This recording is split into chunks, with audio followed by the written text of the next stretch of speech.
Makikipagkita ngayong araw ang Cotabato Light and Power Company sa National Grid Corporation of the Philippines o NGCP para pag-usapan ang mga maaari bang gawing solusyon kapag may malawakang brownout o power shortage sa service area ng Cotabato Light. Kahapon ipinatawag sa sanggunian ang Cotabato Light para magbigay ng update matapos isa ang service area ng Cotabato Light sa mga naapektuhan ng 27 oras na brownout. Sinabi ni Paul Michael Casar, ang Deputy Chief Operations Officer ng Cotabato Light, na sa pagkawala ng supply mula sa 138 kV line ay isa sa kanilang opsyon anya ay makakuha ng kuryente sa Tacorong substation ng NGCP. Pero hindi anya pumayag ang NGCP dahil nakatuon ang kanilang mga personnel sa pagsasaayos kahapon sa nasirang transmission line sa Pikit, Cotabato.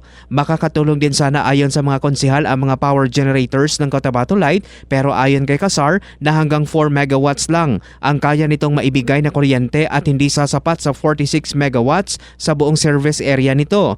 Umaasa naman ang Cotabato Light na magbubunga ang kanilang pag-uusap sa NGCP para masolusyonan ang kawalan ng supply sa panahon ng mga power outages. Mark Anthony Taico, NDBC Bida Balita.